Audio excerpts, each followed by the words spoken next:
नमस्कार, जय सियाराम. तुमचं स्वागत आहे आजच्या नवीन ब्लॉगमध्ये. हे बघा, मेथीची भाजी टाकतोय आम्ही आज. भाऊ गोटू भाजी टाकतायत, राहुल कालून घेतोय बघा. आणि भेंडी निंदाय जायची ताईची.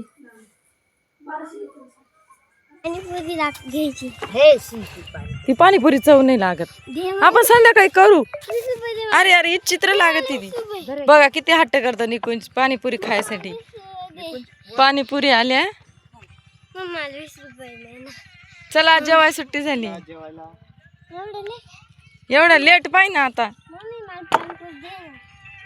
ही ग ती पाणीपुरी लय घाण लागत ती. पाणीपुरी खायची निकुंजला आता. खायची का? संध्याकाळी केली असती ना आपण घरी. इथे इथे काय बर 20 रुपये आहे का? काम केलं का? रोप उपटू लागलं का? विचारते मी सोना काकूला. थांब, सोना काकूला विचारते ना रोप उपटू लागलं का नाही.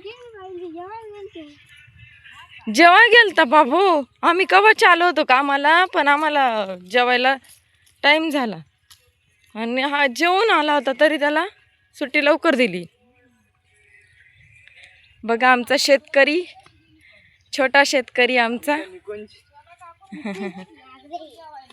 हे कवळ्या कवळ्या मिरच्या घे रे खायला आपल्याला. आम्हाला पाणीपुरी खायची आता सोनाताईकडून. पैसे काय म्हणून द्यायचे? हे बघा मिरच्या छोट्या छोट्या मस्त कवळ्या कवळ्या मिरच्या भारी लागतात कच्च्या खायला.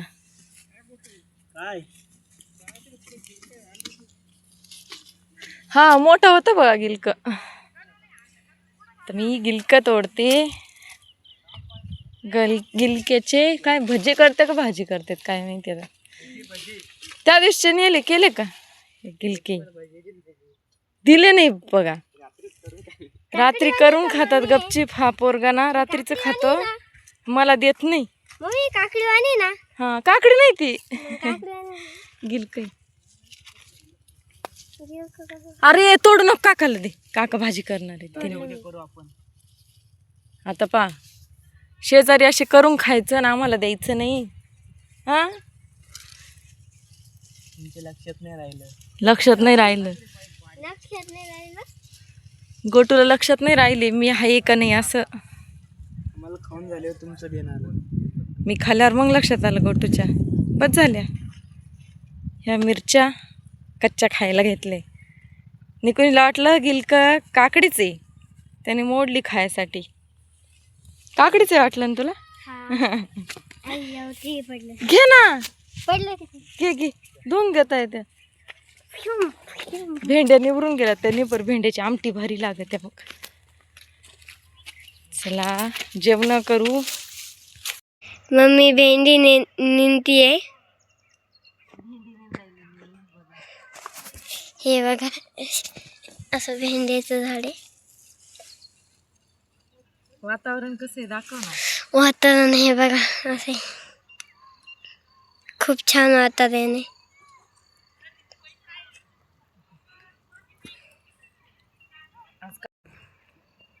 भेंडी निंदा आले आज ताईच्या इथं. ताईंच्या पाठीमागं थोडीशी राहिले होते, कांदे लावायला गेल्या. मीन भाऊ भेंडी निंदाला. हे बघा भेंडी, भेंडीचे झाड बघा. दाखवले भेंडीचे झाड. हो. निकुंज काय करत होता आज सकाळपासून? मी तिकडं रोप उपटायला गेलतो. आज मला सुट्टी होती. त्यानं ताईचं दुसऱ्या ताईनं आमचे कोण रोप घेतलं कांद्याचं, ते उपटू लागायला गेला होता. त्यांना तुम्ही कोणी नव्हतं, मग त्यांनी बोलवलं निकुंजला रोप उपटायला. त्यानं रोप उपटू लागला इतक्या वेळ.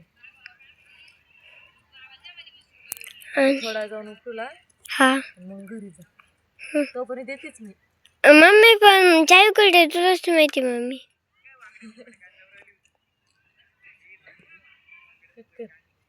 आता झाली भेंडी निंदायची. आता चाललोय घरी. हे बघा निकुंज आला होता. चल मम्मी घरी, चल घरी.